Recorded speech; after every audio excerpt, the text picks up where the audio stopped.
All right, all right, all right. You know what time it is. Your favorite day of the week, favorite time too. Monday night at 9 o'clock.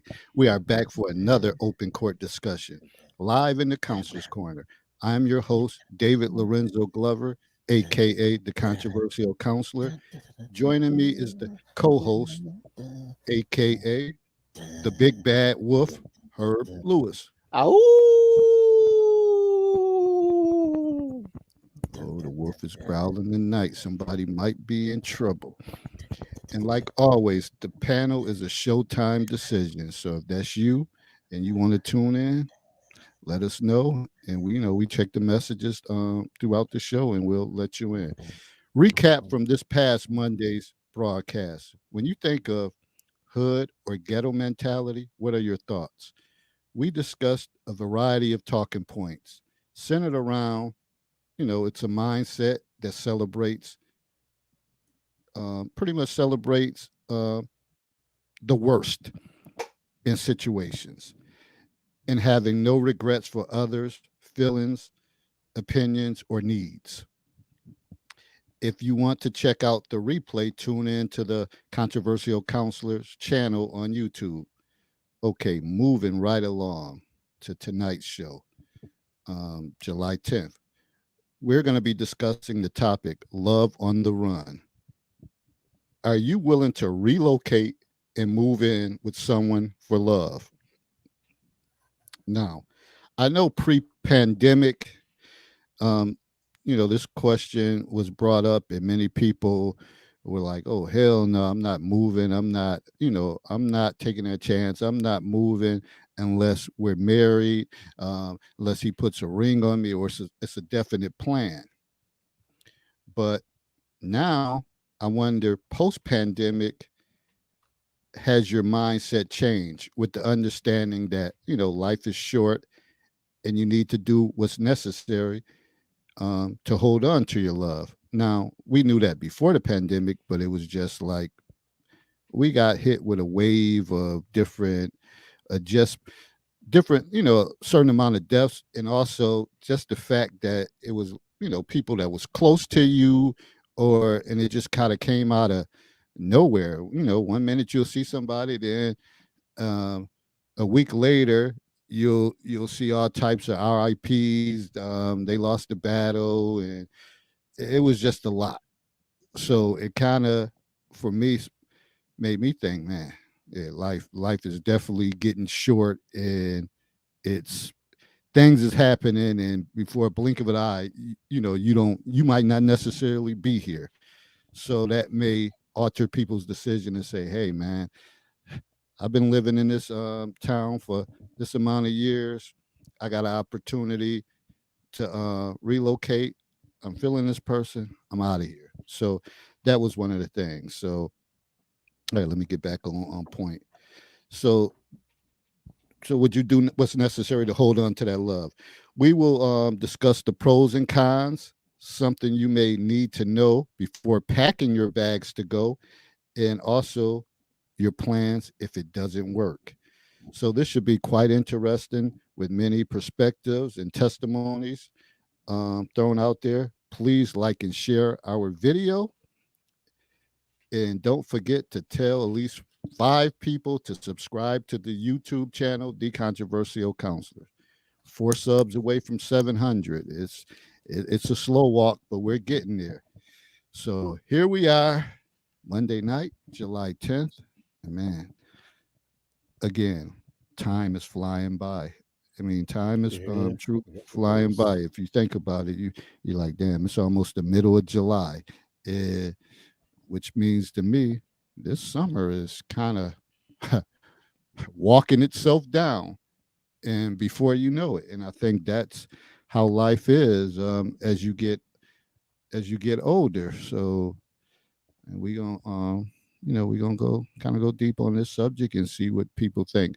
Herb, what's good with you this past week? Man, you know what? It's been a good week, man. I taking a couple good movies. At least as far as I'm concerned, some of y'all may disagree. Y'all got on me last week about my movie likes, but anyway, um, it's been a good week. Let me give a public service announcement. Following on the heels of what David is talking about. We're all, we're getting up in age, getting a little long in the tooth. For those of you, and this is not ethnic specific, for those of you who have family members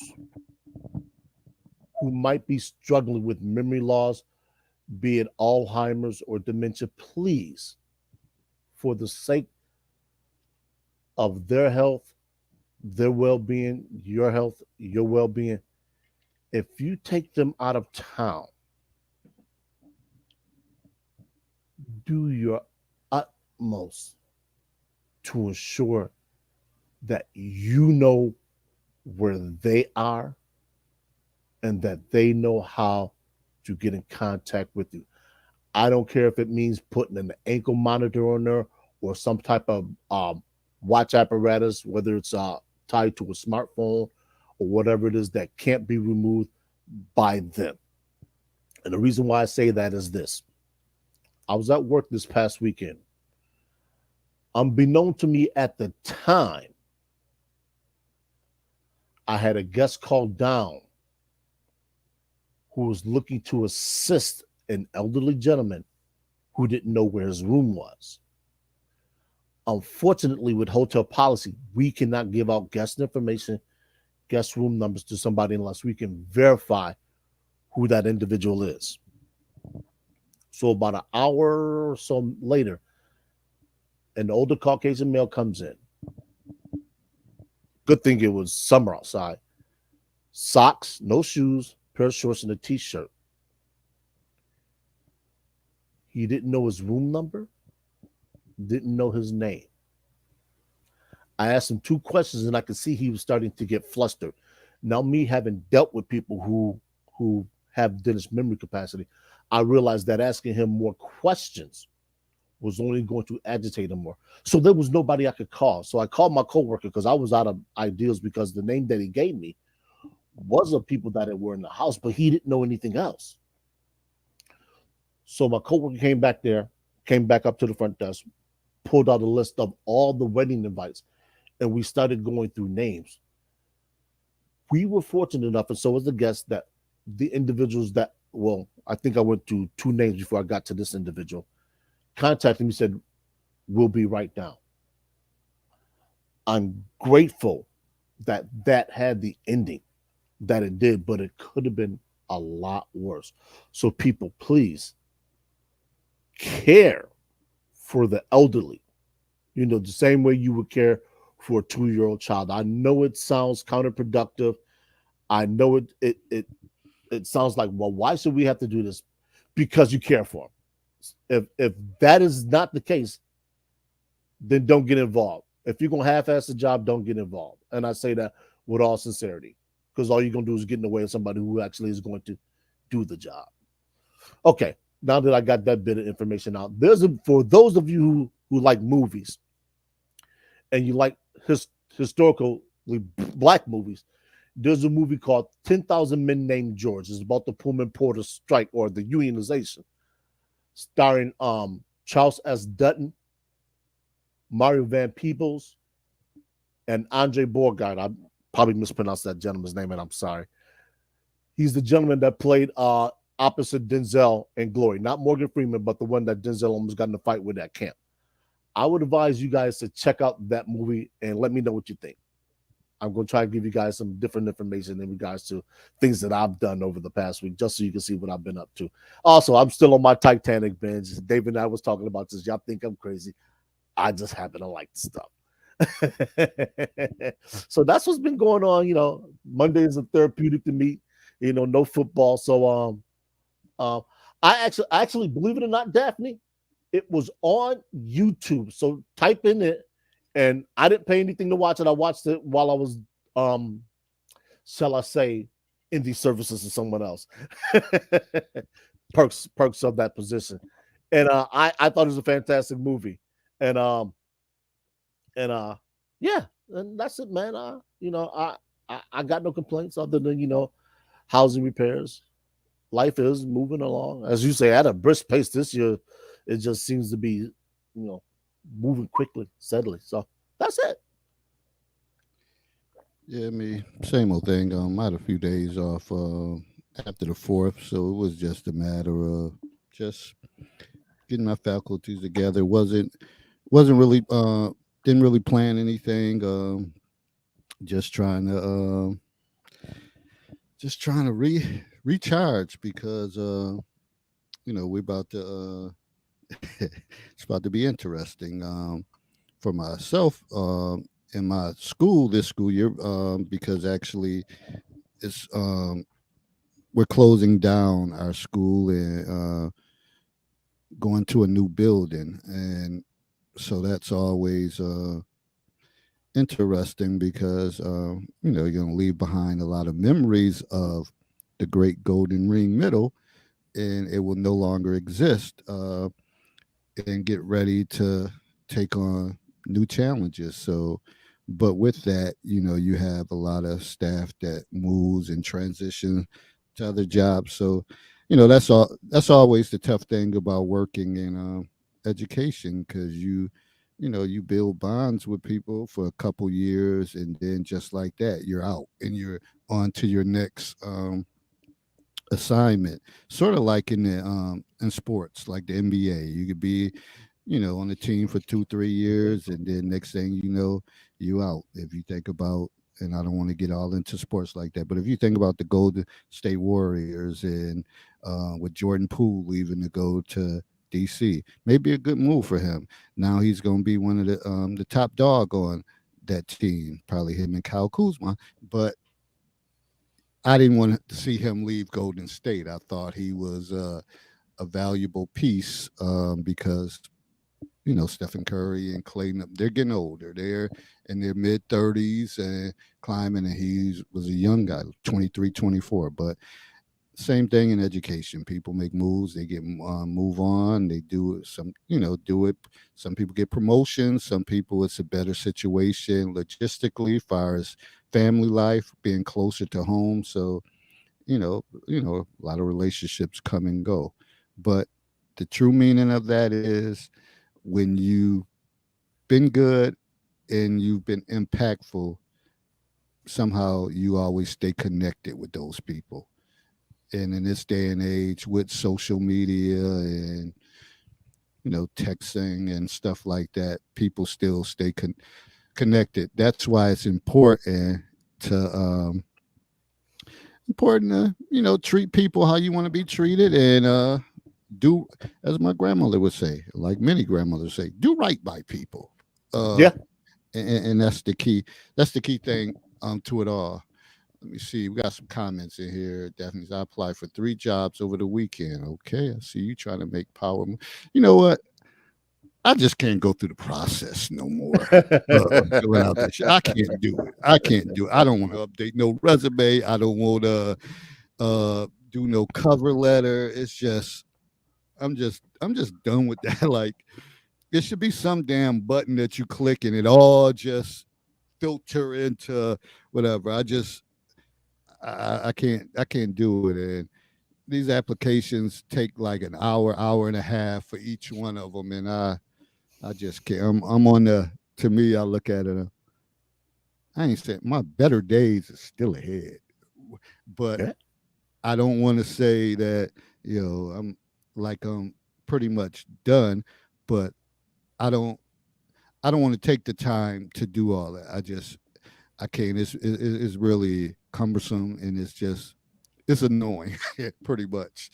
She said, building relationships is important. I've been hard headed and forcing my way in BPS. There's an automated response system. But, BPS. yeah. BPS, just for people who don't know, BPS she's referencing is Buffalo Public Schools. So that's kind of where it's at. Work a little bit, take some days off, work a little bit, and just be grateful to be living and pushing forward. But with this subject, to me, it's kind of interesting because what would you do? Would you relocate? Would you have that run on love on the run, or would you just stay where you at? Sometimes it works out great for the person. They make a move, they're happier, they're exploring different things, and they're not at an impasse. But then sometimes people are like, nah, I ain't going nowhere. I make this amount of money here. I'm good. Um, it's more expensive there. I don't know anybody there. I'm used to my same routine. So let's talk, people. I know we had a comment from Marcia earlier. She said, in order for me to even consider relocating, I would have to take into consideration the stability of the relationship. And let me say this for people too. When you say, oftentimes we look at stability of the relationship, we know that stability should in some cases could be a day-to-day thing. You just Mhm. never know what could happen, and all of a sudden you're not together anymore, Yeah. or things turn sour. Mhm. Uh, so, as they say, nothing is guaranteed. There's no absolutes. You live or die, and then they say you pay taxes. But some people, I don't think they pay taxes. So we could take that one out the category because that don't apply to everybody. But you live or die. Hey, that's true. I mad. Hey, you know what? Sometimes I wish I could sign up for that no tax plan because it's real.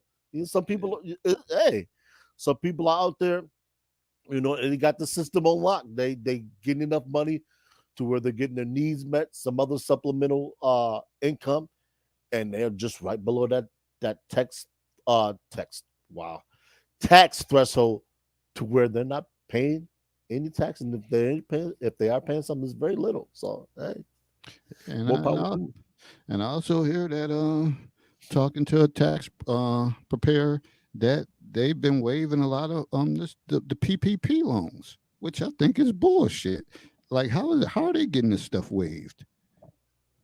How are they how That's is a damn our good question. IRS waiving their stuff, whatever? And it frustrates me because a lot of them didn't have no legit shit to begin with. Right, And again, they just give them a pass, give them a pass. But y'all come after other people, audit their taxes and stuff like right, that. But they ain't shit. They hardworking individuals. They ain't borrow 25, 30,000 to say they got this company or this business, but knowing damn well you can look at their previous taxes over the years and like they ain't never made shit. But y'all putting all this money, but then y'all want to forgive them. I don't get it, man. This country's going down the fuck real fast, whatever. Down real fast. It's like it's almost like when we talk about ghetto mentality, United States is ghetto. in a lot of ways, in a Ghetto lot as of hell. ways. Yep, and I think people don't realize that. And first, let's start with the major takers, corporate America, Mhm. just using this country for what it can. And for those of you who question what I'm saying, just go look at government contracts, more specifically military contracts, and look how much money is spent on things that are being overpriced. The same way you would look at your hospital bill if you went in for an extended stay. You paying $15 for an aspirin. How many bottles of aspirin can you get for $15? Doesn't matter if it's 500 milligrams or 1,000 milligrams. A lot of that stuff is overpriced because they know the taxpayer is going to cover it, and the government is rarely audited. Who audits the government? We're supposed to have people in positions to stop that kind of malfeasance, but it doesn't happen. Next thing you know, there's program cuts because the government spent too much money here, government spent too much money there. And then you have to ask, well, who was the oversight for this? Well, it's supposed to be this government oversight committee, this oversight committee. It just never happens. It never comes to fruition. So there's a lot to what David has said about this country and having that ghetto mentality. People think that the wealthy can't be users. Those are the biggest users. They believe in one thing wholeheartedly: use somebody else's money to make money. All right, so keep that in mind. When we discussing certain things, it's just not indicative of Black America. It's indicative of how this country runs. All right. Yeah, that's definitely true.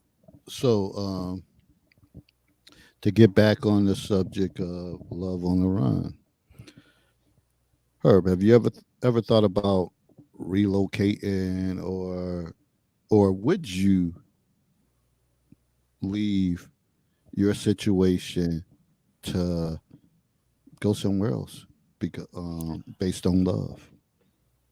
I can emphatically say yes, I have, and yes, I would have. The only thing that stopped me at that particular time was employment. I was concerned about the level of employment I would have had I decided to reload. Well, actually, had I physically decided to reload, because for me the decision was kind of relatively easy. I no kids, no family, so for me to pick up and move would not have been a difficult one. It would have been pretty much a straightforward. I packed up the belongings I had and out. I already had a place, already had a relationship in process. I'm sorry, and a relationship in process, a relationship in position, and that individual was willing to take me on as was until I got down and got financially situated. So for me, it would have been easy, but I was just raised different. I was never raised to be dependent on a woman, and she never looked at it like that. She said, "Look, if this is what we're gonna do, then I have absolutely no problem holding the fort down until you get adequate employment." So, you encounter at least people. We all encounter somebody that's willing to help us. Now, in what facet, that's up to the individual and the help that they're seeking. And I use help in a very loose term. I'm not saying that people are out here seeking help because they can't do it. I'm saying people are out here looking to do something different. Yeah, you're willing to have somebody's willing to help you cross that bridge until you get set up. Those people should always be people you consider to be in your inner circle. And this individual, she might be watching now. She has absolute unfettered contact with me. Okay, she's one of those people I consider to be um in my inner circle. If I got a question about something, I'm going to contact this individual. I'm going to ask this individual, what do they think, et cetera, and so forth. So, like I said, I've said this once before, and I'll say it again. People our age, if you don't have somebody who you can go to that you've known for at least, I say 20, but at least 15 to 20 years, you have failed to launch it. This is just my opinion. This is not substantiated in any fact. You have failed to launch as an adult. I know people are saying men and women can't be friends and all this. I'm not beholding myself to what somebody else thinks because they might not be capable of it, or they think the biological functions of men and women override anything else. I'm like, look, at the end of the day, you control your actions. If you can't be friends with someone of the opposite gender because you have a biological imperative to mate with them, hey, so be it. I'm just not gonna let that dictate what I do and dictate what I'm capable of. But yeah, I've definitely considered that. And like I said, the reason that was the sole reason why was employment. Other than that, I probably wouldn't own this house. I'd be gone and my life would be completely different without the shadow of a doubt. The only thing we'd be fighting over is football Sundays, because she was a fan of a different team and I'm a fan of the Cowboys. So Sundays would have been Sundays would have been, kind of dun, dun, dun, dun. But I would have been able to watch football uninterrupted from September to February on Sundays, and she would have understood why.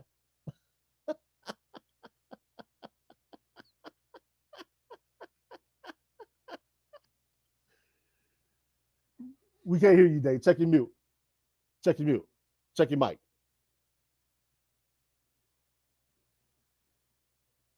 I still can't hear you. Unless it's me.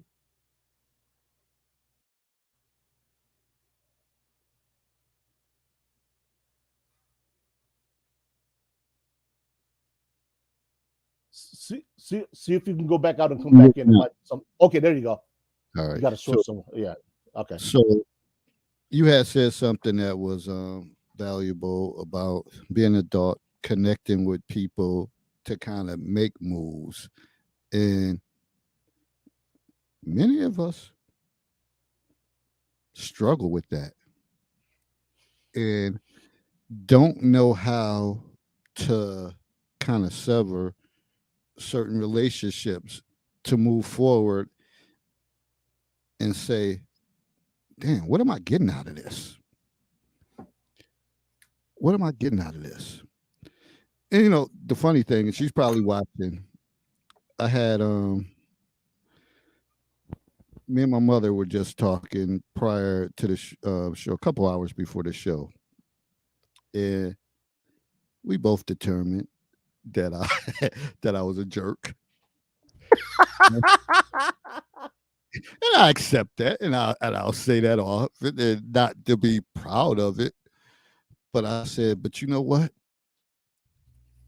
It's something about me making impact on others. I often hear like a couple times in a short span, like one was a former student is like, Mr. Glover, I miss your face. And someone else had said that, an adult. And I'm like, oh, what the hell that be? But I knew what the student meant. Like she explained it. She's like, not like that, just positivity. Like when I seen you, I knew everything would be all right. And you gave me like like a breath of fresh air. Like everything is gonna be good. So I told my mother the story of one of my coworkers. And I don't know if I probably said this on here before, but who knows? We talk so much, who knows? And I'm at work, sitting there minding my business, and I get a text message, and it's a picture of me. And the person sent today is like, you know where I'm at? And I'm like, no. And I'm like, who the hell got a picture of me? Like, what's going on here? And then she was like, well, I'm in this other, I'm at this other school, and your picture was on her wall. And I'm like, why? And then she was like, I don't know. You got to ask her. So I text her. I said, why is my picture on the wall? And she said, you know what? Sometimes they call me G Lover. She said, you know what, G Lover? She said, you always looked at the glass being half full. And before you came here, I looked at everything as it being half empty. And she says, so once you left, because remember we talked about earlier, sometimes you come and go. You build relationships, you may have impact on people, and you go. Uh, but somehow you got to find a way to stay connected to good people. And she's like, so I printed out your picture and put it up there because everybody need a little G lover in their life every day. So with your picture being there, it gives me inspiration and hope every day to be positive. And I couldn't say nothing. I'm saying not to toot my horn. I'm saying this to be saying that you got to find those people, and that's a part of relocate love on the run because hopefully that person that I'm a little nervous about moving. To be honest, I'm scared. I never moved before. I don't know what to expect. But when you have those type of people in your corner, you know you're gonna be all right. You know you're gonna be all right. Some of y'all do. We always talk about it. Y'all do a freaking piss pot. Uh, got a piss pot choice selection. Just overall, overall. I'm sorry. I'm not. We can be cool. I'll always be cordial, but some people just ain't there anymore Yeah. like that. And I'm not about to. I'm just. I just. I don't have it to do. Yeah, when I sat down and started writing a few notes I did about this, it reminded me of my childhood. I spent a lot of time in foster care, moving from place to place. So I got really comfortable, as you like to say, with being uncomfortable. So for me, moving from place to place, here to there, it wouldn't disrupt me in that particular manner. Scared is relative. Um, you got some people that are scared to take a chance, and they never leave where they're born at. I know they say some people should, move to a different state. They should never spend their entire life in the same city they were born in. I'm not here to say whether a person should or shouldn't, but I think an individual who travels enough, who moves around enough, who deals with different people, even though you may live in the same city and die in the same city, you could accomplish a whole lot, especially now with the way the world is set up, internet.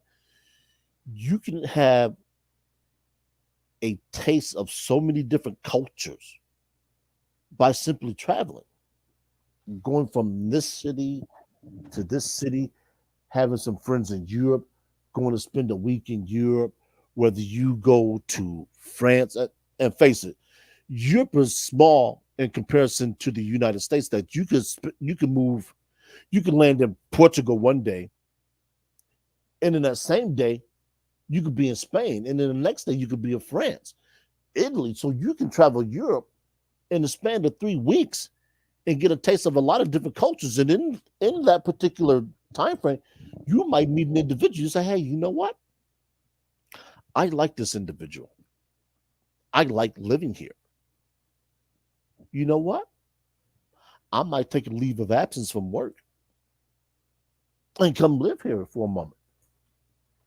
And then what happens when you find somebody that you're compatible with? Now you have a decision to make. Can you see yourself making a life with this person? See, we talk about love on the run, but what is the love of? Is it the love of money? Is it the love of peace and quiet? The love of a lifestyle? See, we associate love with just an individual, not necessarily a thing. I love peace and quiet, and I'm not willing to move anywhere where that doesn't exist. We talk about passport bros. Passport bros love a couple things, women, but they love women who are of a certain mindset. Expats, they love a life of ease to where their money's going to work for them. Um, Mail order brides. We rarely mention all of these things in conjunction with love, but look at what those people have in common. They're all moving from one location to another. We have a panel member who I think last former panel member anyway, because she doesn't appear as regularly as she once did, because when she gets home from work, it's bad. It's lounge time for her, and I hope she's doing well. Kudos to her. She moved for a job. She moved for the love of a job and better money, and I don't fault her for it. I think it's great on her part. We had Daphne talk about she filled out for 3 more jobs. So people move for a variety of things. They move for the love of whatever it is that they're aspiring to have or they want to be. So yes, love is at the crux of this. But what is the love of? Women like security. That's some of the things I wrote down, and I actually go ahead and read them. First of all, let's start this conversation about what brings people, couples together. 4 things I listed, and you can add to them if you like: marriage, wealth building, child rearing, and financial stability.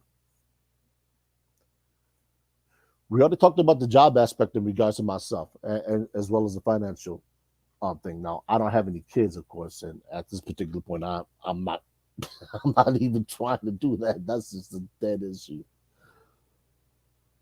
But child rearing is and always will be a focal point for people that produce children. You have a lot of women before feminism that the reason they moved is because they wanted to keep the family together.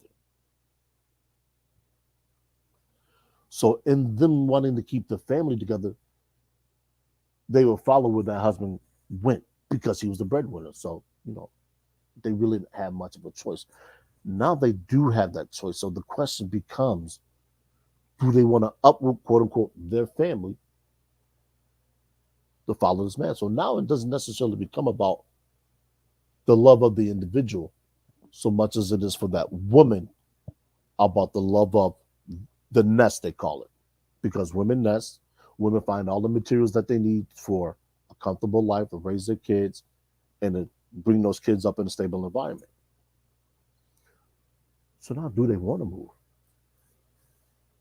And that's the larger question sometimes that we don't ask. And so, Wanda mentioned retirement. Some people, you have couples. I know one that they're living up north and they want to move south. Cheaper, cheaper cost to live in Florida comparatively speaking. Especially if you can move your retirement and take it with you. You got some people that move to the Caribbean. They found somebody down there. They say, "Hey, look, why don't you come down here with me? Stay here. We don't necessarily have to get married. We don't have to be married on paper. We can share this house. We can live off of whatever we do, and that can be our life." And for some people, that's right in their pocket. That is right up their alley. Yeah, that's right there. So to say, you know what? That's not a bad idea. I get to go down here, and this is something else I wrote. I get somebody that's going to prepare meals for me. They might keep the house clean. They're going to let me watch football. I'm bothered. And for men, if they're still active, I get sex on demand or sex on call. And for the women, they get financial stability, they get physical protection, and it has somebody there. For some people, let's say win-win. For some people, they got to compromise. Where do you fit in? Hold up. You know these women gonna say, "Petite active, sex on demand." I ain't no frickin' I'm not Comcast or Infinity or Spectrum. Sex on demand. You know it's probably going through they probably sitting there rolling over in their grave with But they are. But see, this is the funny thing about that. A lot of women. I'm not going to say all the three-letter word. They say that the older a man gets, the less sexually inclined he is. So if his sex on demand is only once a week, what you crying about? Break him off a little something, let him go in there and fix him a sandwich and put him to bed. He ain't gonna yeah. be him long. Y'all say he taking Geritol. He ain't in shape. Or we'll leave him be if he got that mouth stroker.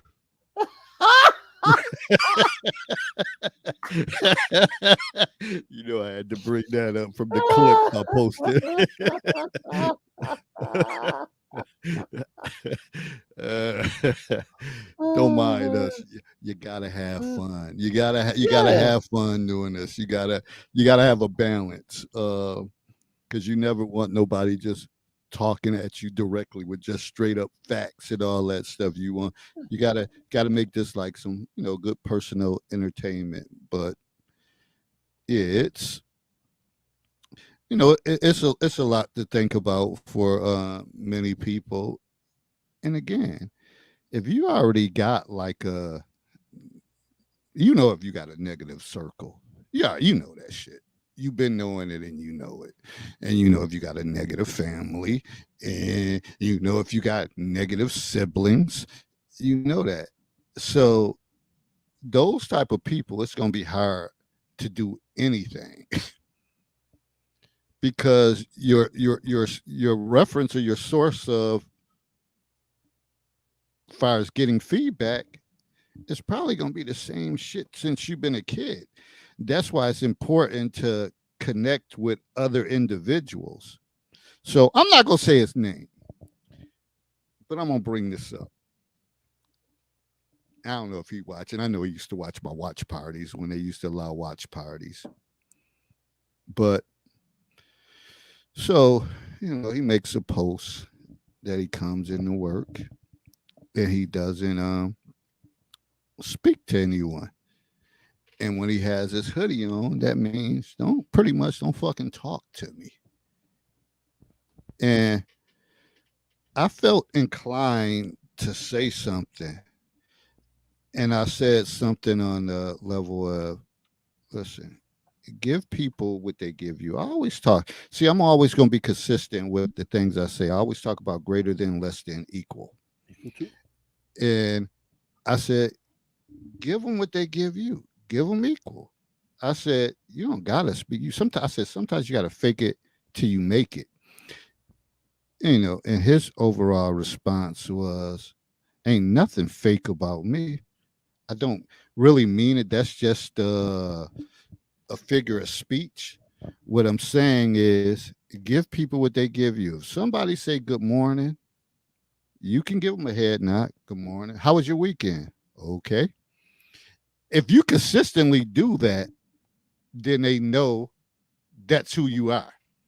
Like, oh, he's not a morning person. It takes him a while to warm up or whatever the case is. So they'll let you go, but you just can't go by just not speaking like to like your supervisor or somebody like that. Because I told them, there's people will plot on you, dude. They'll plot on you. They'll let it build up, and then one day they'll be pulling you in the office and saying your performance. They'll come up with something because remember, people have meetings before the meetings. Shout out to Eddie Scott.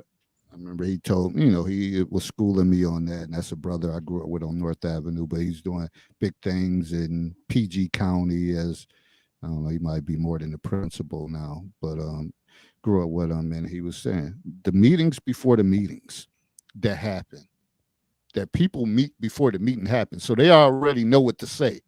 So your ass coming in there, do, like like everybody's on the same playing field. They already met. They was on each other's deck having freaking Coronas and Modelos and having sausages and hanging out, kids playing around. They're all cool. Then it's your ass that ain't been a part of nothing and you clueless. So I was basically just telling him, let's fake it till you make it, man. Just uh, keep it simple, keep it precise. I said, because I'm not one that overly come in. Good morning, everyone. That ain't me. That ain't me. What get me going is the damn kids, because I come in there and they come in there ranting and raving, so I don't have no choice but to get upbeat. But far as staff, I'm not about to sit here and talk you to death about what happened on the weekend, detail by detail. Sometimes I sit in my office and I just listen to the stuff, and I'm like, unreal. They just run their mouth. They be JBT and just be talking, just talking, and I'll be like, and mind you, I work with 3 women, and I'm in the back, and they're like, "Oh, David's so quiet. He's so quiet." But I hear everything they saying, and I'm like, "I just be talking." How was your weekend, David? Good. All right. That's it. Yeah, I might get. It depends. Maybe on a Friday or something, I might give you a little extra. Um, But no, it wouldn't be on a Friday. But like, for example, if it's a week that I'm like, I can't wait for this week to get through, because I'm gonna start it off right, and I know at the end I got this going on. I might give you a little extra some on a Monday. Might throw a little hot sauce on it, but for the most part, I'm just gonna give you the basics to keep you wondering. So that's all I was trying to say. And like, you don't want to. It's all about trying to build relationships with people, and sometimes we stand in our own way, being oppositional or Mm-hmm. kind of saying, poking out our chest like, oh, I put on my hoodie. That mean don't talk to me. Don't talk to me. You'll be talking to yourself at the foot of your bed, like how the fuck you blew that job because Yeah. Yeah. because you wasn't cordial, and it don't take too much to give a head nod. Good, man, good. How was yours? That's what I mean by fake it to you make it. You know Yeah. damn well you don't care how they weekend went. How was yours? Mine's was good. Mine's was all right. And keep walking. And That's what you got to do. the funny thing about that, it reminds me of when we get calls when I'm at work, and people will ask us, "How are we doing?" It reminds me of the I don't want to call him a shock jock because he wasn't a shock jock. Um, I can't remember his name right now. Um, and people would ask him how he's doing. He will reply, and I think it's brilliant that he did this. He would ask, "Do you care?" And they would say yes. He said, I'm doing well. I gotta remember. I'll pull that gentleman's name up by the end of the show. I guarantee I'll definitely do that much. But there's something that Greg said that I think is worth actually discussing. And we're always appreciative of Mr. Hooper because we like to hang with Mr. Hooper. He says, "Doing good, Dave, but as someone that has been married since 1977, this topic is not for me to talk about." Tom Likens, thank you, Jetta. Tom Likens says that. Thank you very much. Tom Michaels is the one who would ask the question about do you care? But getting back to getting back to Greg's comment. As we tend to get older, and somebody who's been married as long as Greg has, when your spouse dies, do you cease living? Or are you still going to carry on looking for somebody to share a love of life? And that's what I was speaking about when we talk about love. Love comes in a lot of different forms. And that's something that older people do have to consider. Just because an individual is in their late 60s, as Mr. Hooper is, and their mate dies, doesn't mean you have to die with them. Especially if you're in good health, you got another 10 to 15 years of life ahead of you, you're financially sound. Why not go out there and find somebody to cohabitate with, to do the things you like to do? You might want to travel. You might want a travel companion. So are you willing to go find this individual, move in with this individual, and say, hey, look, I just want somebody who I can wake up in the morning with, sit down and have a cup of coffee, read the newspaper, or we can sit on the beach and watch sunsets. We can go here and have an occasional drink. She might like to play bingo. You might develop a taste of playing bingo. She might be an excellent cook. I would always encourage people to never limit yourself in terms of what you can enjoy in life. I think when people do that, they do themselves a disservice. It's like, just imagine eating one kind of food for the rest of your life. When you find out something you discovered, at a certain point in time, you might just get kind of bland. You just say, yeah, I want something different. Why not do this? And that's exactly what I mean, Mr. Hooper. Exactly. We don't know what road we're going to take until we're presented with those roads to take. Just like I was talking about at the top of the show when David asked me, I said, me relocating was never something I considered. until the road was put in front of me. Now, it might be a little bit more difficult for me to make that decision now because I'm a little more settled. But that doesn't certainly mean that if the right situation presented itself and I could do something, that I wouldn't make it happen. I'm always looking to, explore the world. I still want to do a lot of traveling. I'm relatively young speaking. I got to lose some weight, but other than that, I'm in reasonably good health. So who's to say that I don't go somewhere and find somebody that strokes my interest? She's gonna let me watch football. She's gonna cook for me. I'm gonna provide her some protection, some financial stability, somebody to listen to her. And we just gonna be two people doing what two people do. That's what ultimately, that's what this love on the run should be. It shouldn't be just about two people coming together just to come together.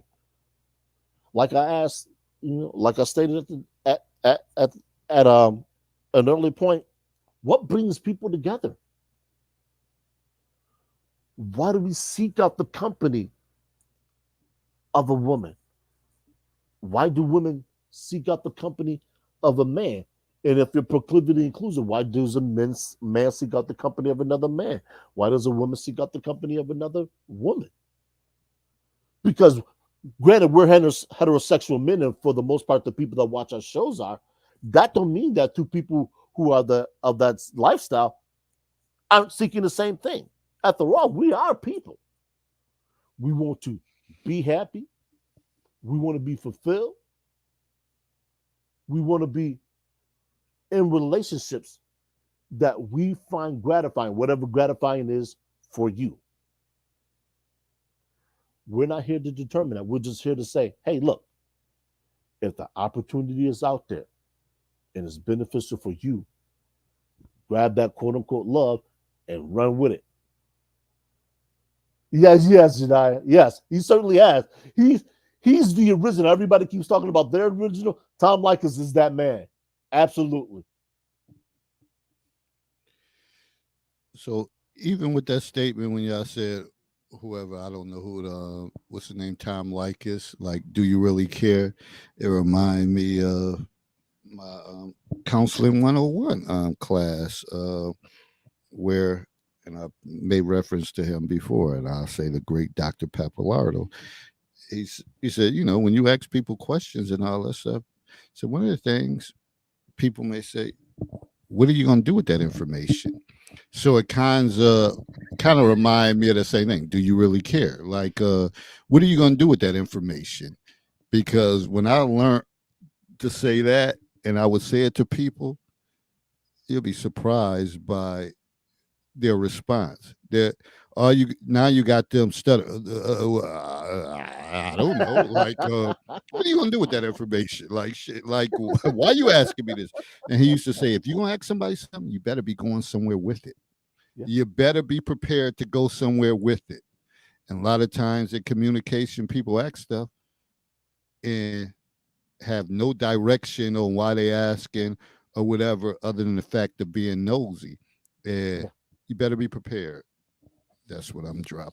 That's my point now. Um, you laughing at Greg's comment?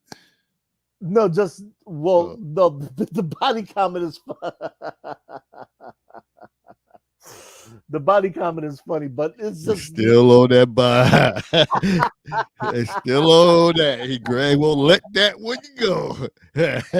He won't let that one go. And actually, I wasn't the originator of that. I got that from a movie. So, but it worked. It worked. I know y'all people probably tune in like, what is he talking about? What is he talking about? So I'm going to tell you. So, of course, if you remember the movie Minister Society, Kane rose up at the picnic, got his car, got the feet on there, blocked this chick in, and she kind of like, yo, what are you doing? I'm trying to get out. And he made reference to, I would love to take care of your body. She like, oh. So he ended up, but That probably was his downfall in that movie anyway, from getting with that chick. That was his major downfall. So right around that time, I was out at a happy hour. It might have been, well, it probably was years after, but I always remember that that phrase. So I'm at a happy hour. Young lady comes down. uh, she comes down and she's getting some out the vending machine. And I says, man, damn, I would love to take care of your body. And she's like, excuse me? And I said, you heard me. Now I say that. And then I said, like I said, I would love to take care of your body. And she's like, oh, yeah? Swap numbers. And the next day, she calls me. I didn't even realize, at happy hour, you just throwing them back with your boys, your the girls you cool with. We used to just have at it. And she's like, "Could I speak to David?" That's back in the days when we had house phones. So I answered the phone. I'm like, "This is him." And she's like, "I'm like, who's calling?" She said, "The one that you said I would love to take care of you. You would love to take care of my body." Well, now I need to find out.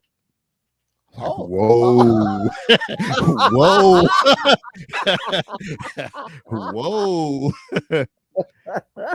Now, granted, people, I was in my 20s then. So you know how it ended. You started playing that R. Kelly 12 play. Dr. Anwar on here. What's going on? He said, yeah, her cousin came back and got him. Yeah, he did. Yeah, he did. And I said, Jada said, I think the important question to answer first is, what is my life mission? Once you are able to answer the question, then find a woman to support you in that quest. I think anything else is futile. Yeah, and honestly, I think that's what a lot of I'm not gonna say wayward. I'm gonna say a lot of unknowledgeable young men do in their early 20s. They're out here, especially if you grew up in the era that we did. I don't know if it so much happens now. You in the club hopping scene, so you out here bouncing between women and this, and you're not married, and you don't have any kids. You working, you got a little bit of coin. You're not really even considering long term what it is that you want from a potential mate. And I think that's when those unplanned pregnancies happen. And then because that man's not settled, he can't commit. Not necessarily because he doesn't know how, it's because he's never planned. He's never planned for a kid. He's never planned. That's why they call it unplanned pregnancies. He's never planned for a kid. He's never planned to have to either get married at that particular point under those particular circumstances, or he's never even thought about having an apartment or a home where he has to take care of another being who's literally dependent upon him for his or her sustenance. And then having to deal with another individual who's completely different in their needs. So, this is one of the things we'll probably talk about in an upcoming show is female mental health. That gets into a whole different realm of love. So let me just say go this. ahead. Yeah, I knew it. Yeah, I knew it was coming. Yeah, I knew it was coming because we just had men's mental health the other week. We didn't want to run it back to back. Yeah, I knew that shit was coming. You knew it was coming. Just to let y'all know, batshit so crazy. so if he is ill equipped to deal with raising a kid, then he is certainly going to be ill equipped to deal with the needs of the woman who's born that kid. Oh, fireworks. And I just want to address this particular comment. These hypothetical I situations gotta keep address going that left. shit too. Sticking to what you know increases credibility. Name me one situation that we've ever discussed that has not occurred in life. I'll wait. The reason they're hypothetical, and I'm going to blow your ass apart for this, the reason they're hypothetical is because you live in a bubble. You think that what happens in the world of Swanda is the only thing that happens in the world. Expand your worldview. Stop being myopic. Because if we talked about the only things that we knew about and that were credible, we wouldn't talk about a whole lot.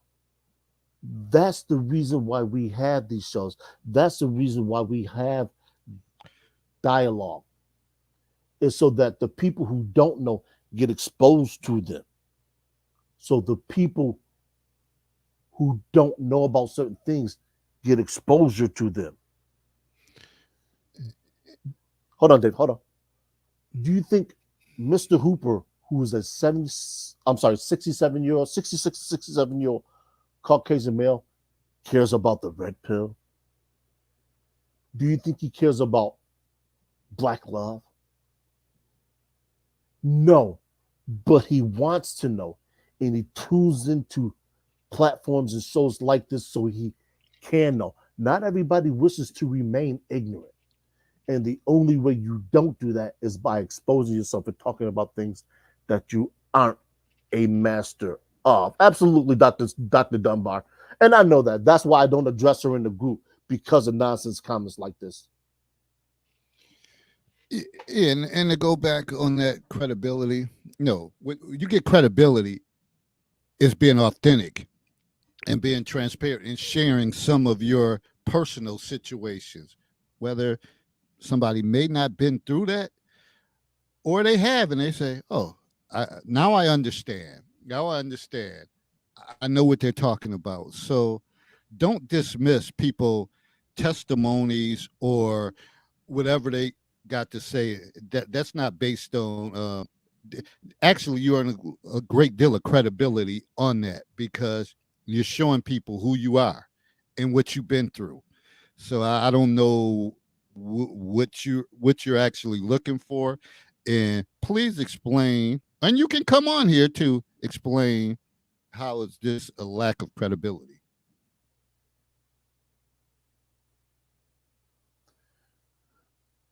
This is where your listening comprehension fails you.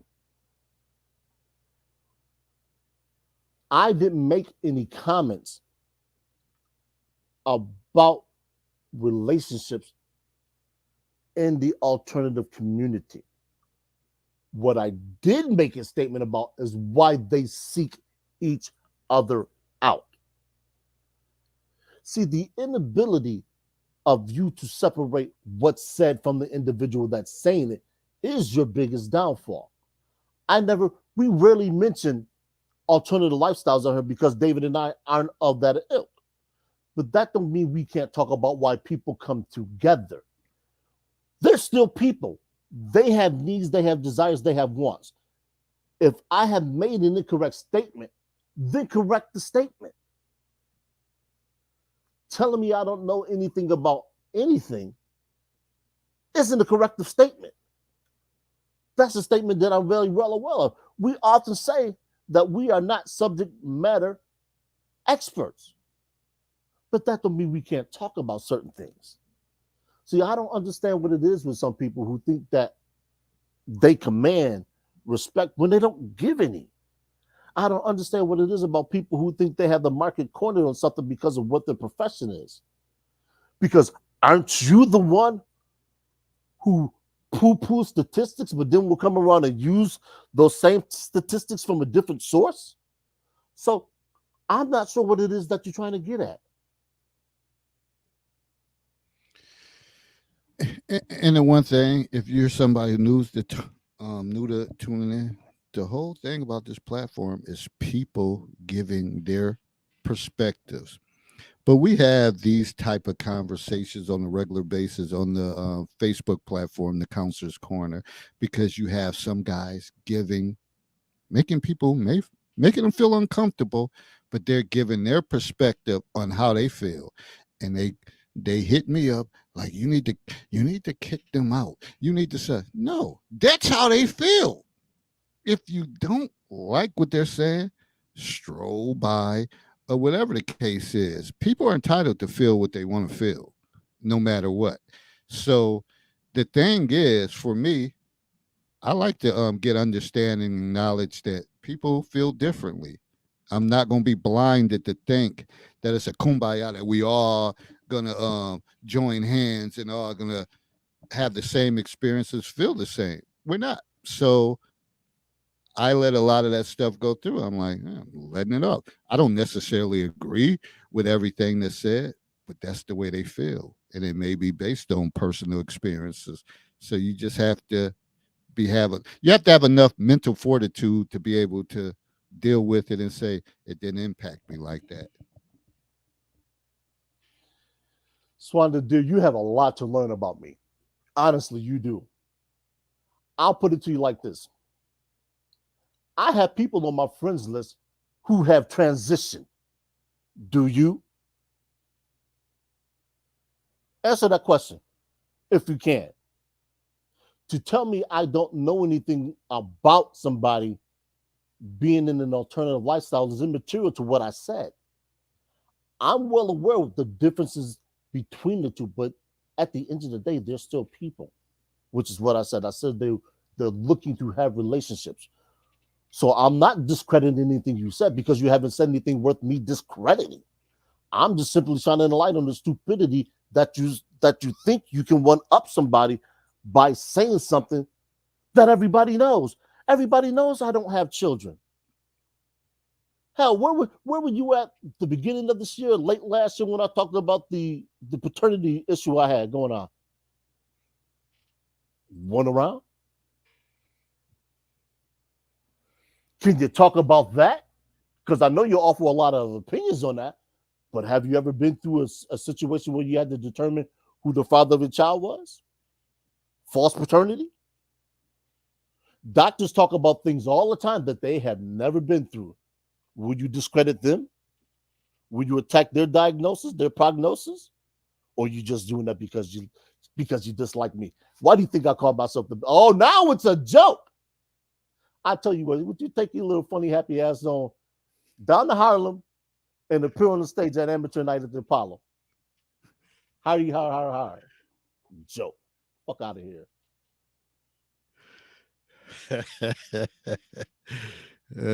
We never said it would be peaches and creams on here. Never said that. Listen, just like BGS said, if you take a shot at the master or the teacher in this case, you better not miss. Shorty, go get them iron sights changed. Go get you a laser. Go get you a laser rangefinder so you'll be a little bit more accurate with the shots. It ain't where you from; it's where you at. And right now you're lost.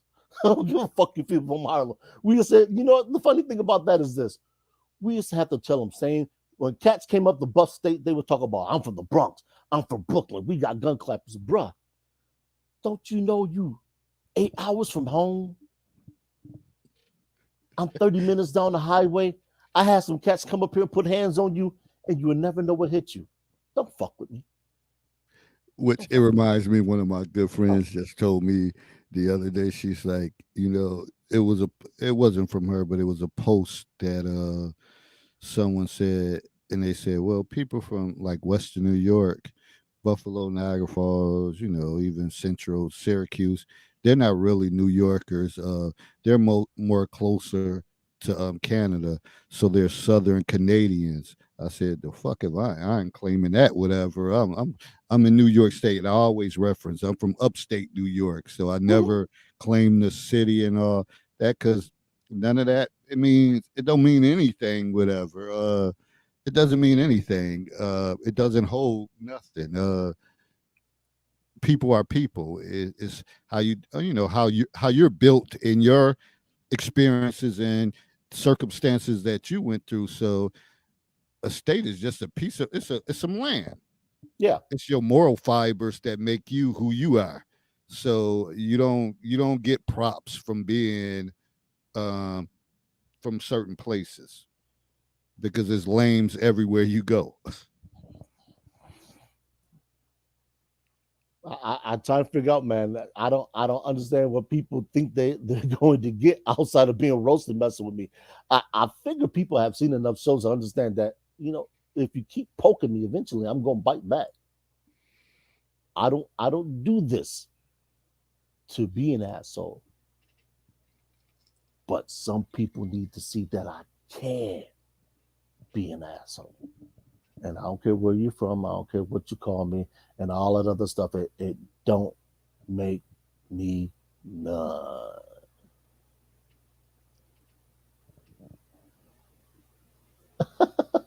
And this is what I'm talking about. No, nobody referenced the degree.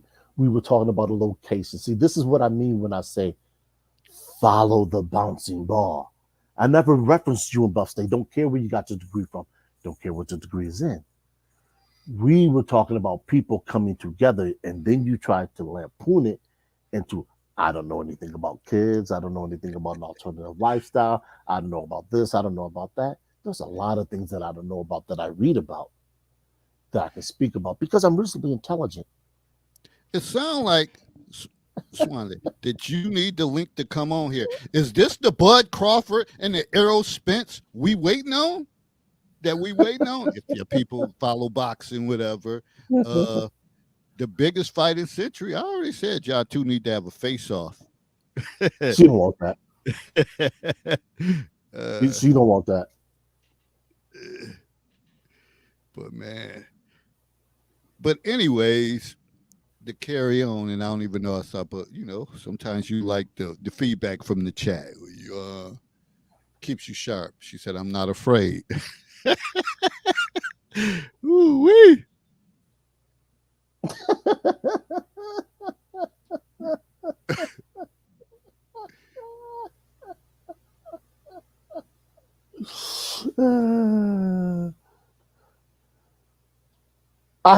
I'm sorry, Marcy. My sincerest apologies. Sometimes, and I have to take a page out of what BGS says.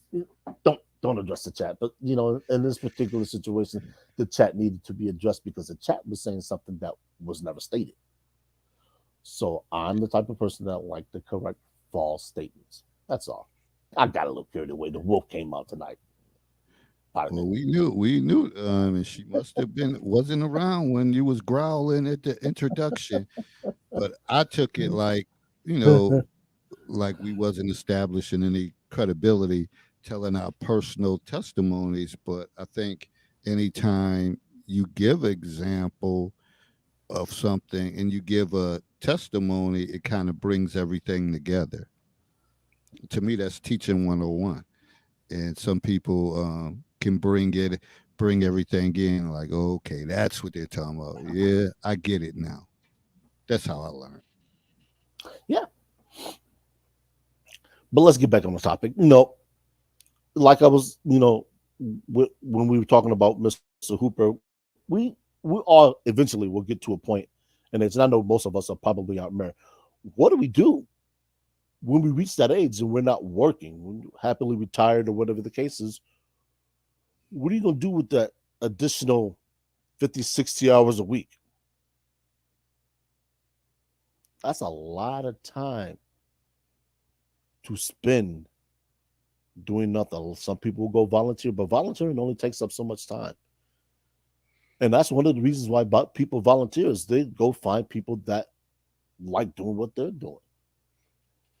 And maybe, just maybe, you find somebody that you're compatible with and you say, you know what? I can see myself spending some time with this person. I may be I may be beyond the point of physical intimacy, but I'm not beyond the point of being able to have an emotionally fulfilling relationship. I like this person. I like what they do. I like the fact that she lets me watch football on the weekends. And I can see myself being Uh, okay with this individual. you know, that's one of the things to start thinking about because yeah, I do realize that some people, and I could say this, and he's a good man. One of the teachers that worked at my school,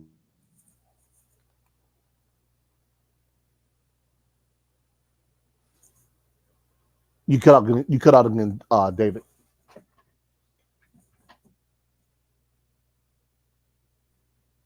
Can you hear me now? Yeah, now I can hear you. Yeah, so he put in years. He was a gym teacher.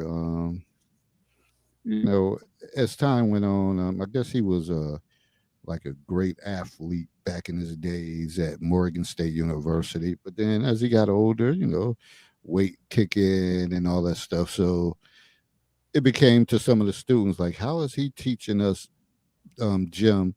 And he's when they were, they were fat ass, whatever. But I don't know. I don't think they knew the history that he was one of the great athletes at Morgan State University.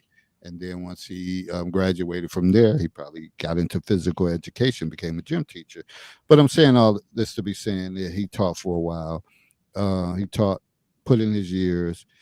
He stayed longer to kind of help out his family with probably some of his children, just to have extra money to pick up the slack. But then shortly after he retired, he ended up dying. Mhm. And that is not the story you want to happen, that you worked all your life for these years. And then within 6 months, you end up dying. That's sad. That's sad. Should that make Oh, shoot. bring tears to my eyes? That's sad. So sometimes you already got to be thinking about like, what can I do after?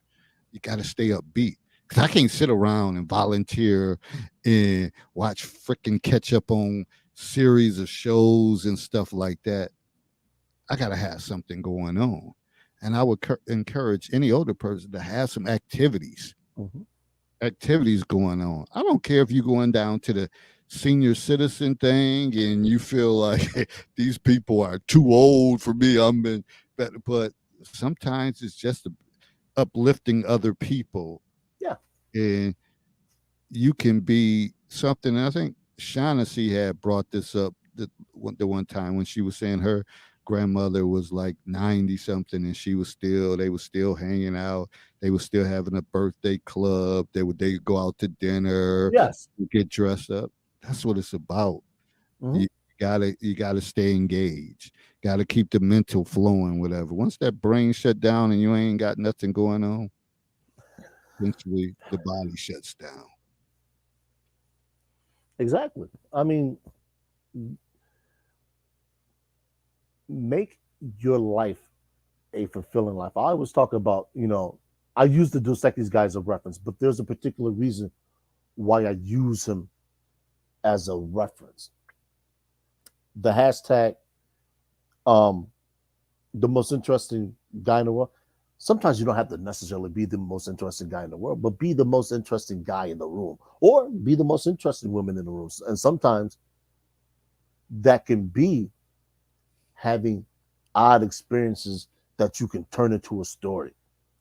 Sometimes that might be having a couple magic tricks you have up your sleeve. Sometimes that might be sitting down, playing the piano, playing a couple songs.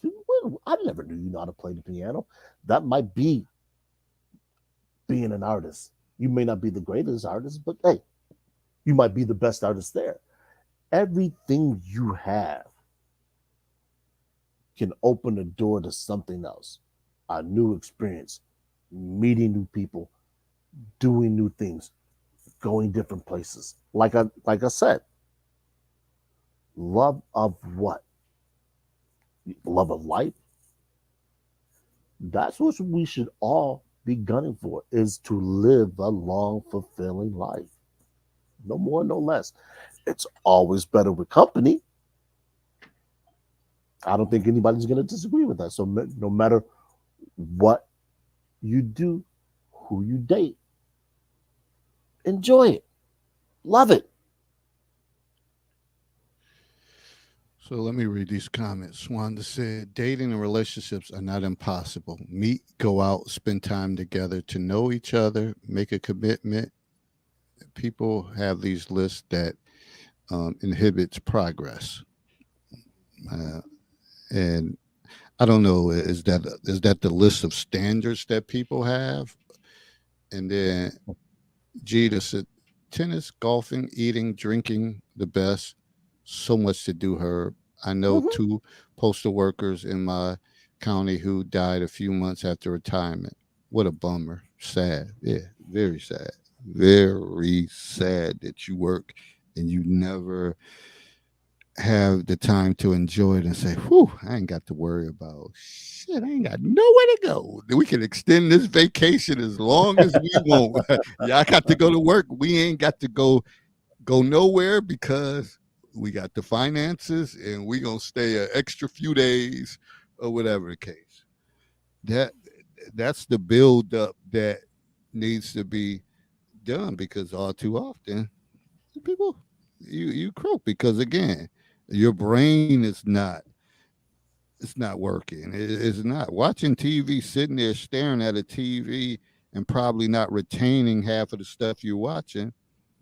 Don't keep you going. And it's sad that a lot of people that's how it is. You retire, you die. I'm sorry, Dave. The hits keep on coming. The jokes write themselves. Can you highlight the last comment, please, if you can? The Facebook comment. Newsflash. That's a known.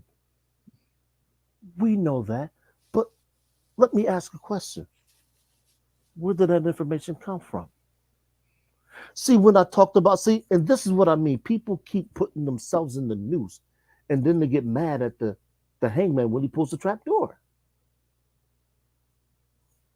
We talked about life expectancies on this platform. We know whose life expectancy in this country is the shortest. That's not news. But when I said you talk about statistics and you poo poo them, where did you get that information from?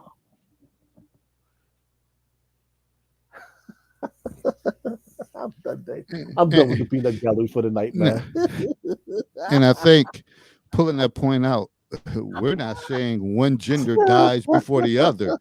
I think we're talking about overall. This isn't a gender issue. This is overall. And yeah, men life expectancy is shorter, unfortunately. You got Herb tickled to death. Ain't nothing better than laughter. Woo, man. Say it ain't nothing better than laughter. That's one of the eighth wonders of the world. She said married men tend to live longer.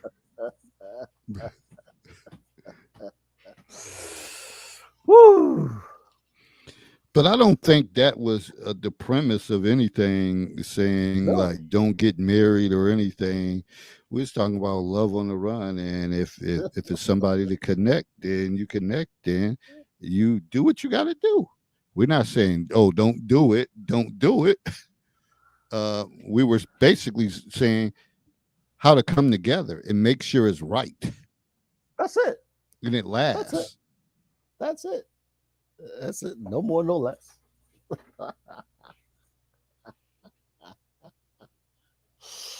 Ah, ah. Well, see, you never know how certain things draw certain emotions out of people, and you just never know what hits home with certain individuals. So Mhm. I don't. I'm not dismissive of anything Swanda is saying. What got me going is like, don't think this is what this platform is about. We're throwing out personal stuff. We bring up a subject, we're talking about it, and we're trying to make a personal connection with everything. And that's the same thing with the Facebook group. People feel what they feel, Yeah. but it's not like somebody's gonna say, "Oh, you got no credibility on that," because I don't know. With some people, are you looking for a certification or whatever case, because we know, as you know as well as I know, all that shit is fluff. At the end of the day, it's it's fluff. You get assignments, whatever, and I hold back a lot when I talk about education, whatever, because I got stories to tell. Probably 28, 29 years worth of it at all levels. And you'll be hard pressed to find someone who worked college, high school, middle school, elementary. So I got stories to tell. Yeah, I'm a. So Go ahead. I'm sorry, yeah, Dave. I didn't interrupt. I just look at it as like that's not the end all be all. Certifications or whatever the case is, as far as credibility. I was down at the corner store, uh, place I frequent often, probably about 3, 4 times a week. And there's a young man outside who had just had a run in. Him and his two brothers had a run in with a father and his daughter. And it's about some things that was said between the two of them. He was out still that particular day. He didn't have a shirt on. So he opened the door and said, "Can I speak to you?" And I said, "Me?" He said, "Yeah." I said, "How do you speak to me?" He said, "Can I please talk to you for a moment?" I said, "Absolutely." Went out store, went outside the store, spoke to him. He asked me if I could buy him a drink, and he had the $3. And I said, "What is it that you wanted?" He said, "It's an energy drink." And I was saying, at your age, you don't need an energy drink. And I said, "So what's the name of it?" He told me the name, so I went inside and looked at the energy drink. Now I was looking at Red Bull, Rockstar, and things of those natures. Didn't see it. So I walked over to the soft drink sodas and I saw what the young man had said. I said, "You know what? This is what he's talking about." And I went outside. I said, "You know what, young man?" I said, "I know you need an apology." I said, when I thought you were talking about energy drinks, I thought you were talking about something else. I said, "Here you go. But I'm gonna tell you what. I'm not gonna take your money. I'm gonna buy it for you. But I want you to listen to me." So I was running down the situation to him. I said, "The situation you were embroidered in a couple of days ago." I said, "There was really no need for that." I said, "If that man decides to do something to you, now your mother's going to be upset." I said, "Think about it. Do you want to be in trouble or do you want to be free?" He said, "I want to be free." I said, "So why put yourself in a situation that's going to lead to you getting in trouble?" And I spoke to him about a couple other things. My point is this: I don't need to have children. I don't need to have father any children to teach a child. That comes along with being a sentient man. That comes along with having been a child, having accumulated some wisdom and some wealth. I'm sorry, some wisdom and some knowledge, and being able to disseminate that to somebody his age, which is about 7 or 8.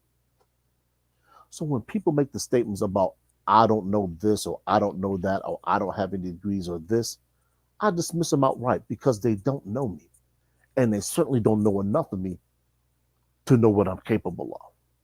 So when people jump in the chat and make offhanded comments about me, they're already telling me they don't know enough about me to actually even garner any respect when they speak about me. no, no, Jedi. She's not worthy of a date with me. I'm putting that out there. She's not worthy. She ain't worthy. So We'll wait put a that out minute. there. What did you do to She, this she ain't unsatisfied worthy. sister? It was something. I lost my train of thought.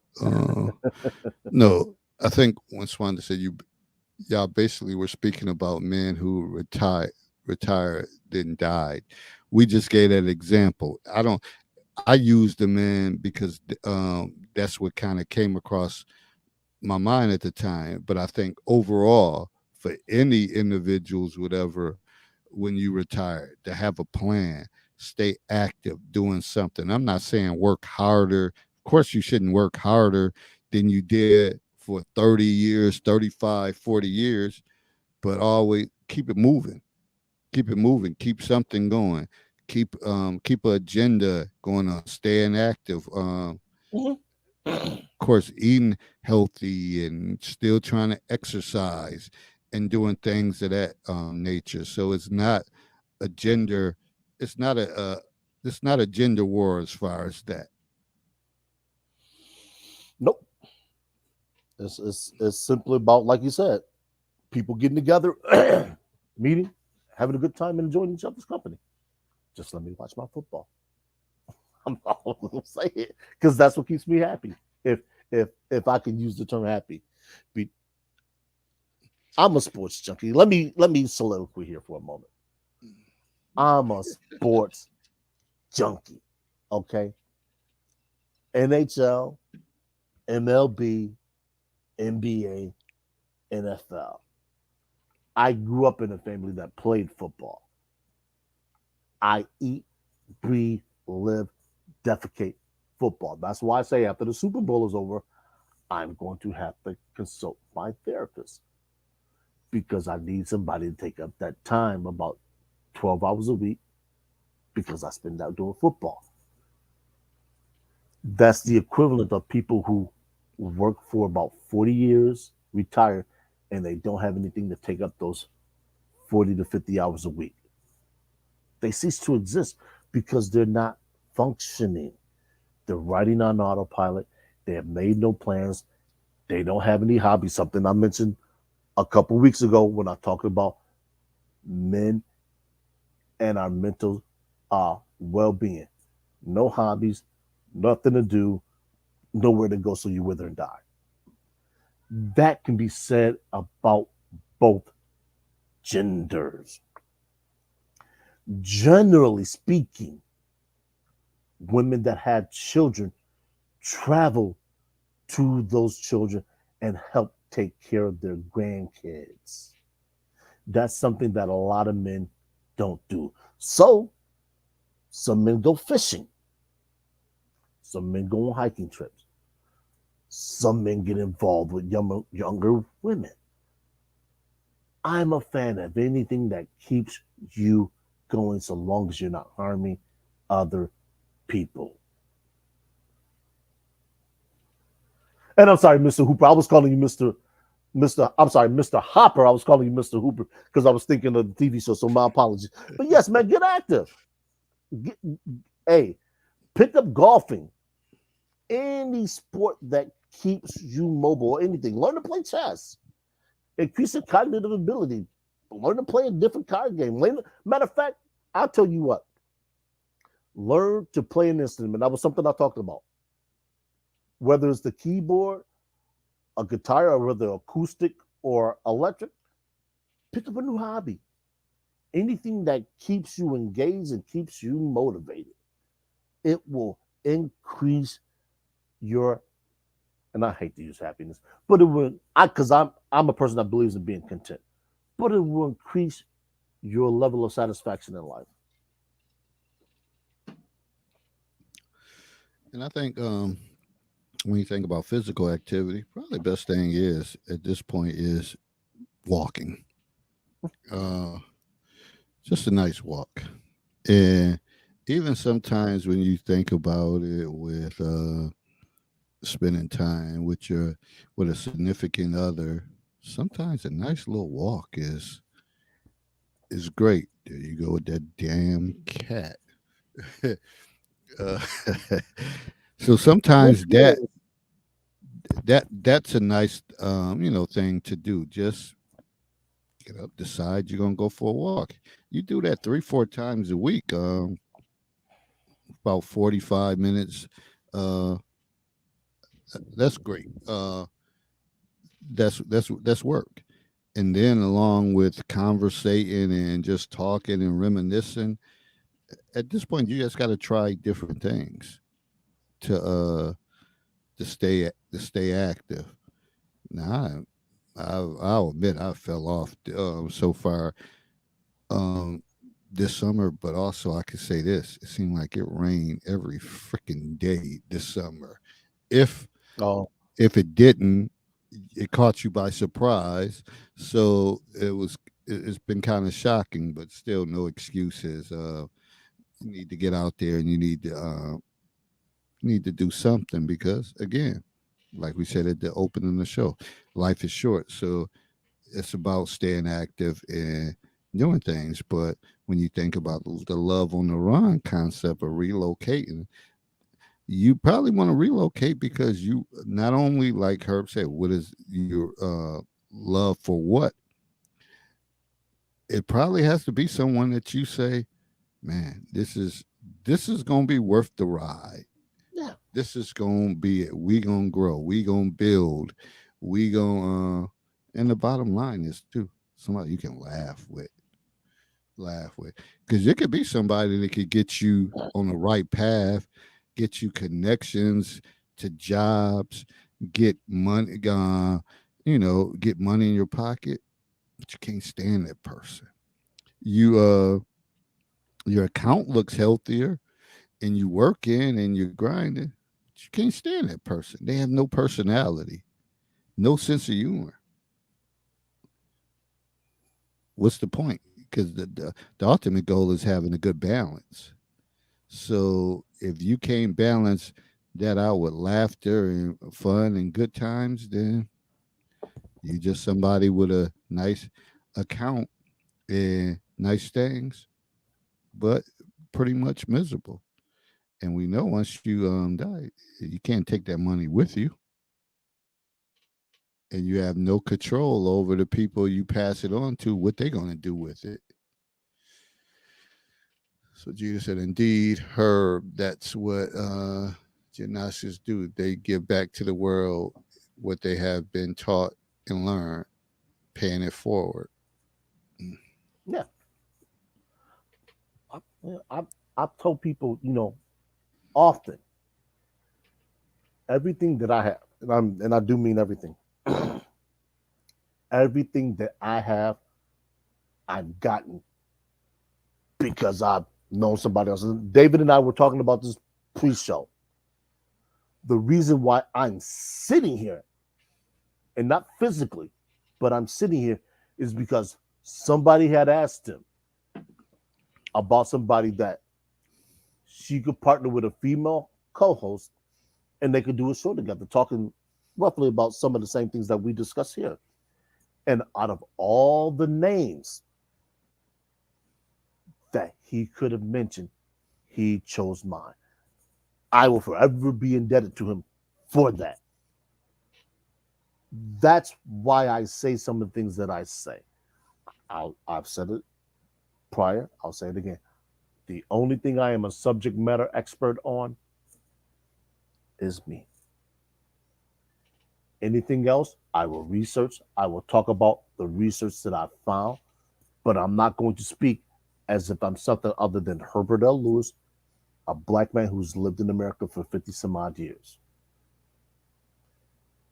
Anything that I say, if you can find information that rebuts that, present that, and I will correct myself.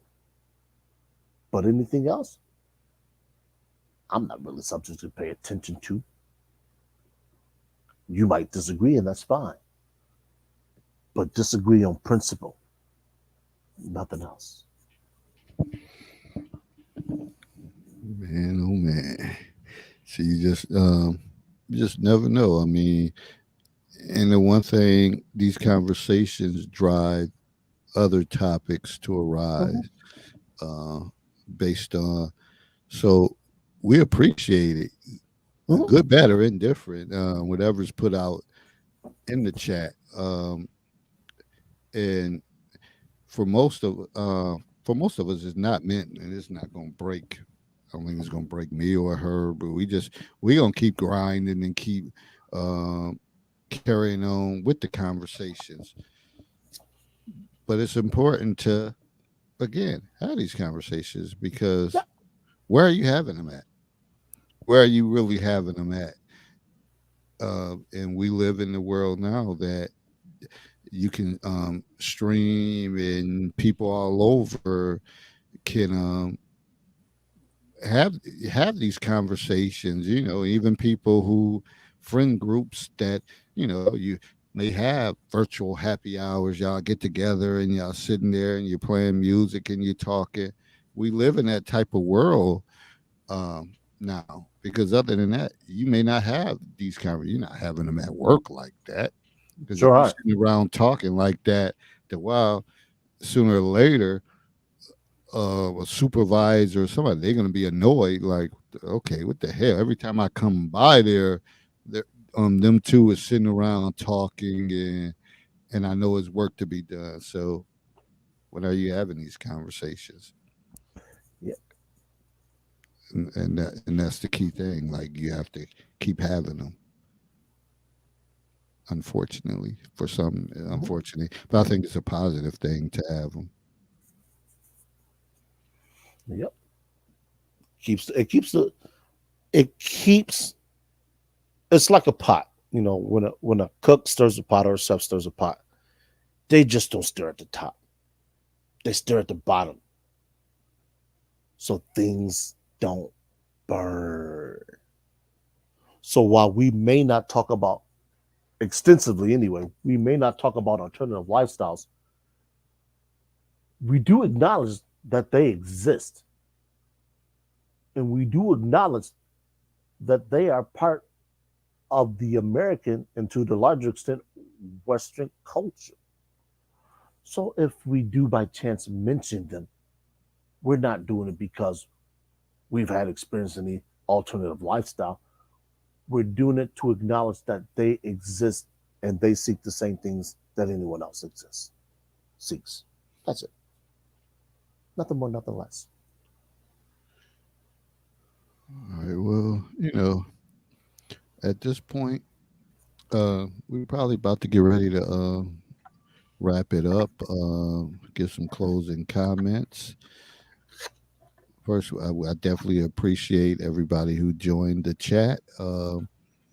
And me, I often think that there's no closure to these conversations. It's infinite.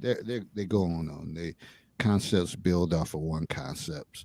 So if you're feeling unfulfilled, then and it was something more that you wanted to get out of it, then shoot Herb a inbox, shoot me a inbox and say, hey, what about this being a talking point? I wanted to Mhm. talk more about this. And we certainly will bring it up. It's not like we'll say, oh, no, we're not going to do that.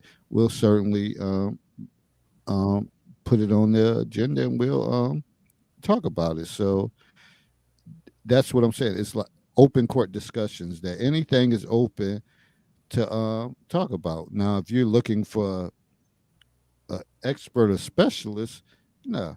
And I think I forgot who said it. I think Jalen Rose said it. He said if somebody considers themselves a specialist, that means they're only good at that one particular area. And he equated to sports. If you're a 3 point specialist, that's what you do, but you really don't do anything else. And so I like to be well versed and just have conversations. I'm never saying I'm a specialist, never saying I'm an expert, never saying I'm a relationship guru or whatever the case is. For those people who say that, they just capping and getting money and uh shit, bamboozling you, pretty much saying that they're relationship experts. How the hell you an expert and you've been married 3 or 4 times, 3 divorces, and all of this stuff? Not no expert. You just like to talk about, and like I said, I just like to talk about these conversations because I know they need to be had.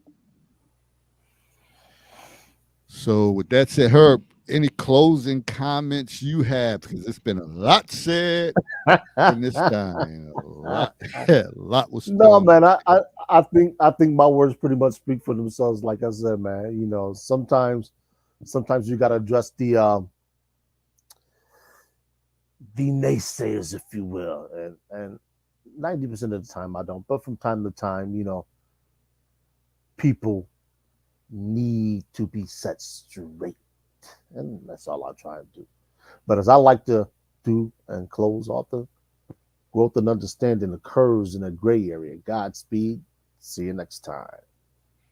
All right, let me read Greg's. He said, like her being a sports specialist, except he doesn't recognize the good teams. You might have a point there, Greg. You may have a valid point there. And for me, love on the run. I mean, again, you see where the different emotions was drawn out. Some people may have felt like we got sidetracked, but you could be one say I'm going to ignore the chat, but also I like to honor that they took the time to give their feedback in the chat, because other than that, I mean, I guess once you get to a certain level, you're like, yeah, I ain't even thinking about what's going on in the chat. People coming in, they coming in like shit, like wolves. They just like a pack. But I think overall, love on the run. Again, like I said earlier, finding out your personnel, know your personnel, have a mission, a belief, and going somewhere saying, I'm locked in, but having some security in yourself that you're going to be all right at the end of the day. You don't want to be nobody's charity case. So you want to kind of go into a situation with confidence. Because if you're going in a situation and you beat down and that person, and you know them to beat you down after a while because they got the upper hand, that's not a good situation. It might lead to some serious altercations. That's why you see it's a lot of crazy stuff going on. A lot going on. Like I can't believe the stuff, the alerts that I get through and they come through, and I'm like, wow. Uh, and this is funny.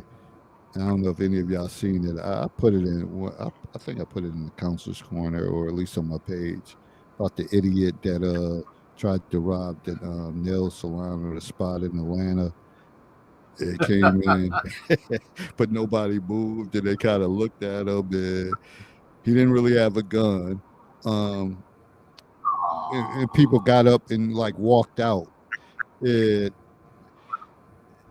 this is a crazy time where we're at. They're like people doing crazy shit, but they kind of didn't move on it. And I'm like, where do you go from here now, dude? Because you're still about to get arrested. They're still looking for you, and Yeah. people just be doing stuff, whatever. And I know that's kind of sideways conversation, but this is this is what we're dealing with, like the mental makeup, and I think when we talked about the man's mental health, and I said, shit, at this point, we all got mental illnesses. It's like a day to day. You only can hope that today was a good day, and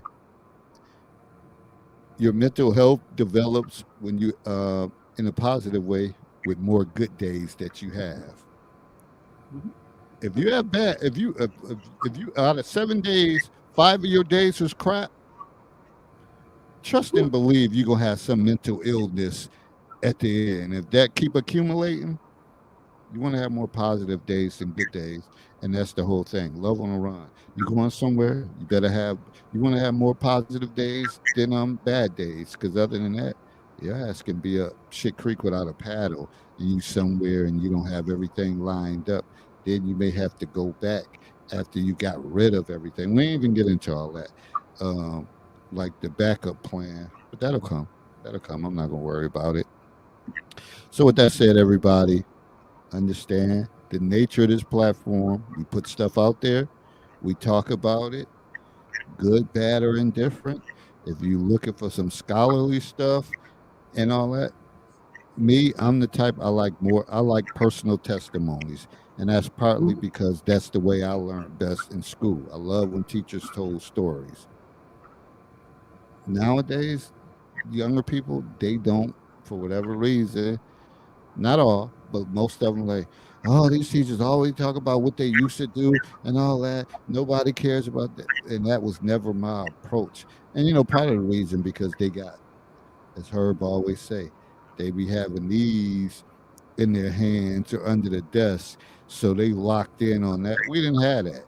So you had to listen to them personal stories and connections and it was kind of ingrained to you. But these kids, they'll never be locked into any particular teacher like that because they got distractions. So we're a distracted, fractured society. Which Uh, brings to mind, just oh, go ahead. I'm sorry, Dave. Go ahead. no, I was reading. Anwar said, "Good job, fellas. It's Oh, easy to armchair quarterbacks from the from the chat." um, to what David was saying about the cell phone use, we grew up on rap. At least some of us listen to. Some of us, like Mr. Hopper, grew up on probably rock and roll. Correct me if I'm wrong. Every story, even country, actually country to a large extent, tells a story. And I'm going to reference Ice Cube song. I'm sorry. I think it was a Gangster's Fairy Tale.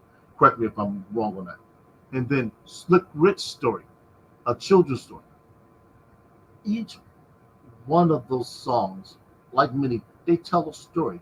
And I think that's part of the problem with our kids. They don't have the the physical discipline to sit down and listen to something because they want that instant gratification. And I think that hurts them because they don't understand how to build. When you write a story, you write a book, you start with a premise and then you build on that premise. They want it now, and it hurts them the same way it hurts an adult if they lack the discipline to understand that anything that you want is a process. Case in point, I'm going to use Kobe Bryant as an example. When Kobe came into the league, Kobe wasn't the player he was when him and Shaq got together and started winning. He also physically wasn't the player he was at the end of his career, but he was mentally sharper because he built on his game. That's what we have to understand with this concept of love on the run. We each need to build ourselves. So when we get to a point, we're something that somebody else wants to be around.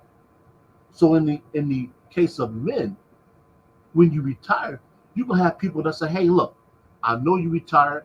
I've got this group of kids. Can you come speak to them? If you got a skill, can you come help them develop the skill? Can you come help them do this?" Next thing you know, you're going to be in the neighborhood of turning down offers and things because you're so busy.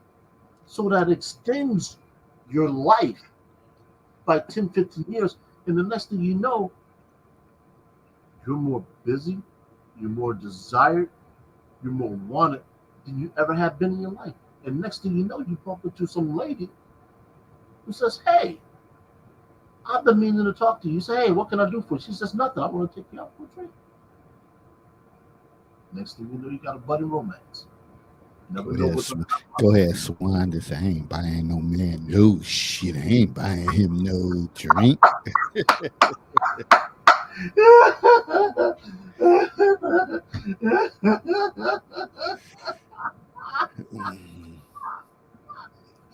Mm, Let me pull up. messing with you, Swan. You know you my peeps. Whatever.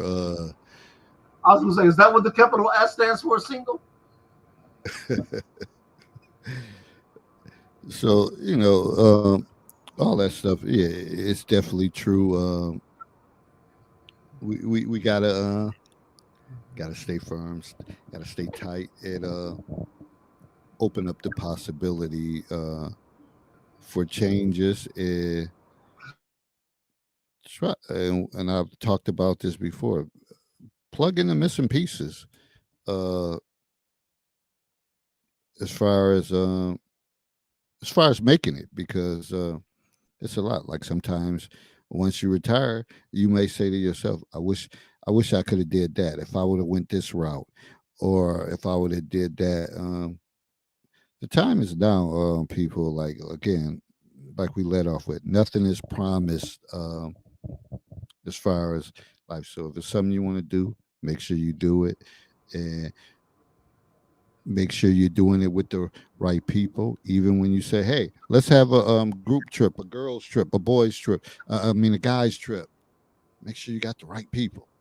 You ain't going nowhere to be arguing with people and all that stuff because that's your time away. That's vacation time. That's time to free your mind. You, the one thing I had said, and I was talking to, I was talking to one of my coworkers or a friend. I said one of my ultimate things is to do is get one of those RV things and get your favorite people in the world and y'all drive across country and just have a good time. Now, what I told them is I ain't driving shit, so we might have to get a driver or something. I just want to be in. I just want to be in there, talk shit, have a couple drinks, go to sleep, wake back up, talk shit, and laugh and eat and just enjoy it. I think that is the greatest trip. That's the ultimate goal of a bucket list. That would be a fulfilling goal. Just to be able to do that. Get your favorite people. Travel across the country and just stop at different states. And this day and age, it'll all be all over social media, everything chronicled. But You know what's that's the a funny thing that's a about good that? thing. You could actually do that during football season. Hit like a bunch of stadiums, then transition to best. That's something that can be done like literally throughout the year. When winter hits, you stay down south. I mean, Florida, Texas, Arizona, certainly California. Absolutely, man. That's a hell of a plan. Actually, that's a hell of an idea. Never really considered it. Yeah, that's what I want. Just know that I ain't driving not 30 minutes, not 15 minutes of that contraption. I just want to be in there for I ain't mad laughter and memories. at it because most is dependent on the weight. Um, you need a CDL to drive those anyway. But the Winnebagos, you can have a Class C, I do believe, drive those. But the larger ones, like the one that John Madden used to drive in, you need Uh-huh. CDL because those are weight-based class driver's license. Okay. So you might have to hire a driver. And I mean, even if that's the case, that's the price. There's a price to be paid for everything that we do, and I'm more than willing to pay a price to live that kind of life, to enjoy with my boys. Absolutely, absolutely. I mean, I guess with the thing with that, depending on how many people go, everybody would be chipping in on the driver anyway, so it wouldn't be hitting nobody hard. You would just have a good time. That would be great. That would be And great. earlier I put in the chat a movie that most people may have seen called The Bucket List. Check it out. I know I love my movies. No, I'm talking about Greg. He said a trip to the body shop. Nah, there's gonna be a lot more bodies going on there. But I see I see I know the parallel where you going with this. I know where you going with it. So with that said, we out. Thanks for the memories, Greg. We out. Appreciate you all.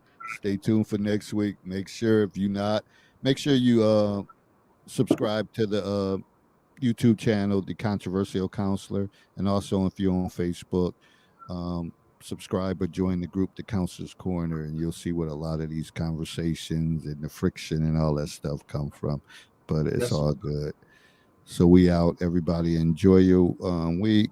Stay cool. Be safe. Hey,